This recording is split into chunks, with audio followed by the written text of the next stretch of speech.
Ninjak, Valiant's version of Batman. But did you know there's actually a lot of stuff that makes him different from Batman? And it's not just on the surface level either, there's a lot of stuff in his past that make him very much different from Batman. Now I'm going to compare bits and pieces of Ninjak's story to Batman's. I'm also going to be using Batman the Knight, as that's a retelling of his origin story as well as his training. But without a further ado, let's begin. So, stop me if you heard this before.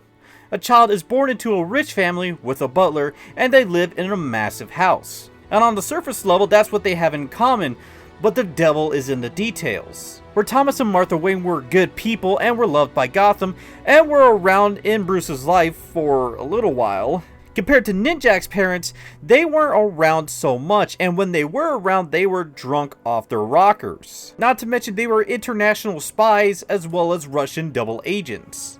With his parents being gone most of the time, Colin would actually just sneak out of the house and go explore Europe. But was he driven around by his butler and they just go out exploring? No. The reason that he left his house most of the time is because his butler was very abusive to him. It even got to the point where Colin literally tried to poison his butler, getting the idea from a kid's book.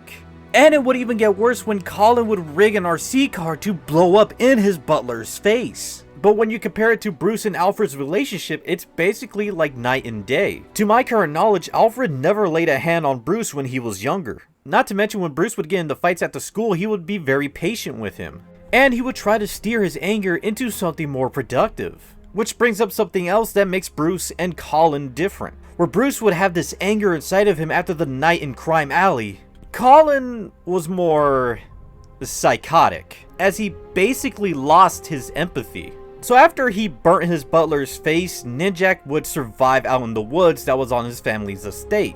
And he would basically teach himself how to survive for months on end.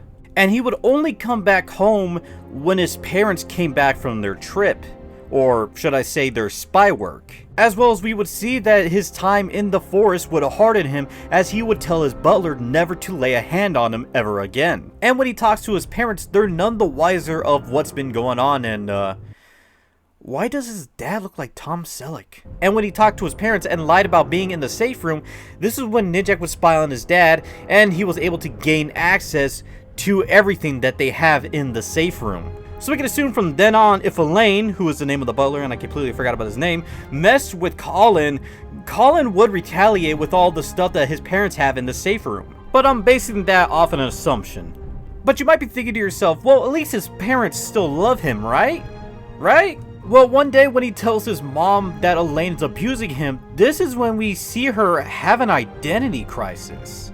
And then this is when she lets Colin know about everything. She actually had an affair with Elaine, who was a former KGB member. And when her husband found out about the affair, he just kind of stuck it out and they just stayed together because they were just too valuable as agents. However, she couldn't get rid of Elaine so easily, as he blackmailed them and threatened them to expose them for who they really were if they didn't allow him to help raise Colin. And she does blame Colin for all that happening. So when his parents went on another mission, Colin would tell Elaine that he doesn't know who he is, but he's a joke, and he's not going to be living a lie anymore. But Elaine tells him that everything he gave up was for him to have a safe life. And this is where Elaine would tell Colin that his parents are bad people as they work for the Russians. And Colin tells him that his entire life is a lie and he won't be trapped in it, and that he's gonna write his own story. So after that, Colin would go out into the world more often and actually explore and travel. And during this time, he actually learned several languages. One day he would go to France and start up a relationship with the girl at a French university, and the entire time she doesn't even know who he really is, as he made up a fake persona and backstory on why he was there in the first place. And when he eventually came back, this is when he would see his parents again just drunk out of their minds, and Elaine telling him that he doesn't want him to become like his parents, showing that in some twisted way, Elaine really does care for him. Now all of this would actually help cultivate Colin to become the super spy that he is today, but we're not quite done yet. And now this is when we enter his early 20s, when he starts to work with MI6. However, his ascension to becoming a great spy wasn't something that just happened overnight. He did struggle a bit when working with MI6. When comparing him to Bruce, Bruce had already done a lot more stuff in his 20s than Colin did. But he'll catch up to Bruce's level, but that's going to be a little bit later. Cutting back to his spy work, we would see Angelina talk to Colin, ask him why he wanted to get into spy work in the first place. And he tells her that he liked the idea of being something other than himself, someone that is stronger, someone that's more everything. She tells him that she understands as they continue to go over and over again his persona that he has to put on during this mission, which was to get a woman named Julie out of North Korea. And then this is when we would see that Colin was very green. Even at the end of his first mission, he didn't even know if Julie had actually made it out of North Korea or not. But Angelina would later confirm that yes, they did get her out of there in time, and they also got Colin out of there as well. And she reminds Colin that he's a spy, not a fighter. And these two would continue to work with each other for quite a while, and soon their relationship would blossom into something more. Now, we don't really have a timeline when the relationship started becoming the way it is. I'm assuming it was probably a couple of years into Colin's spy work. Now let's talk about the mission that would actually change Colin's life. This time, Colin's mission required him to take out a former cult member turned top tier assassin known as Zama. But when he tried to complete his mission, that's when we would see that Zama was actually a woman. But at the time, Colin didn't know that. Now, him failing the mission would bother him for quite a while. But that's something he would worry about later as he goes and meets Angelina off work. Except they're not supposed to be together as MI6 prohibits this kind of relationship. And that's when we see Zama find the two. So she would try to send in her hit squad, however they managed to take out Angelina, but they didn't manage to take out Colin. So mustering up the strength, he heads downstairs, and that's when he sees that the woman this whole time was Zama. So when he reports back to MI6, this is when they ask him why would Angelina break their code of handler and agent. As she worked as a handler for 6 years, as they were trying to see if it wasn't actually Colin the one that started up their relationship in the first place. But Colin tells them that it was actually her that started up the relationship, and the reason that he lied was because he wanted to get revenge for Angelina, and they believed him, so they set him up with another partner known as Neville Alcott. Later, this is when Neville and Colin would go and look for Zama. Not only that, this is when we would see Neville tell Colin that this mission is also personal for him because a year ago, he was also with Angelina. Then this is when we would see Colin traverse the mountains of Kathmandu looking for a temple. Then this is when we would see Colin come into contact with the undead monk. But unfortunately, he didn't take into account the monks that might be living in the temple. So after they beat him up, they have him take the trial to join their sect. However, when Neville went to go look for Colin, he would see that the temple is gone and Colin is nowhere to be found.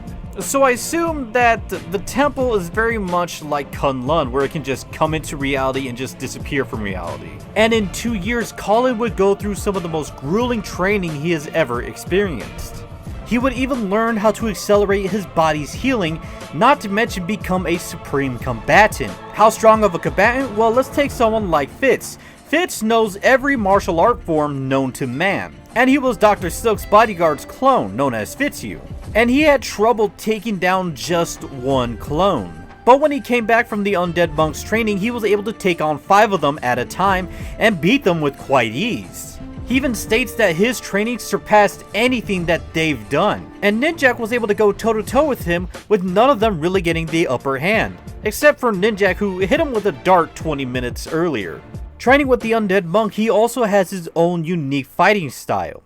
And his skills are way beyond an Olympic athlete as well as a special ops soldier. And he somehow has an nth level in ninjutsu. I don't even know if an nth level even exists, but okay. And he can somehow take apart a gun with one touch. See what I mean when I said he would catch up to Batman's level? However, his training would come to an end when he would go out and try to kill Zama. But that was easier said than done. But just like with Elaine, Ninjak would turn his radio into a small bomb, finally taking out Zama. But that would lead him to get kicked out of the temple. But when they made their way back to the real world, that's when we would see Neville come into contact with the undead monk, and the monk would make him forget Angelina and Colin. And when he went back to MI6, all the files that they had on Angelina and Colin were gone.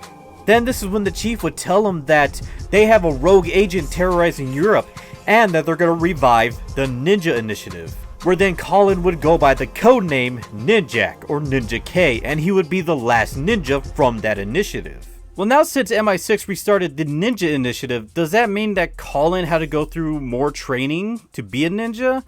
Well, probably not. When Ninjak first met Jonin, he doesn't really know who he is, besides that he knows that he used to train all the ninjas in the Ninja Initiative. But if there was someone that did actually help Ninjak be a better ninja, that was Ninja D, as he was probably one of the best ninjas that came from the Ninja Initiative. Well, right next to Colin. But there's one thing I did kind of forget to talk about, and that's with the Undead Monk. You see, the Undead Monk attracts students that have something deep inside of them missing. For Fitz, it was not being his own person. For Sanguine, it was a lack of control. For Colin, it was lost empathy. So whatever missing piece that you had that was gone, the Undead Monk would give it back to you, meaning that Colin has now regained his empathy. But that's it for his origins, guys. I do hope that you liked that I pointed out little bits and pieces that make him different from Batman. And if you guys would be so kind to like and subscribe to my channel, so that way I can continue making these videos. And if you guys have any other questions, hey, just leave a comment down below and I'll get to them. Other than that, I'll see you guys next time.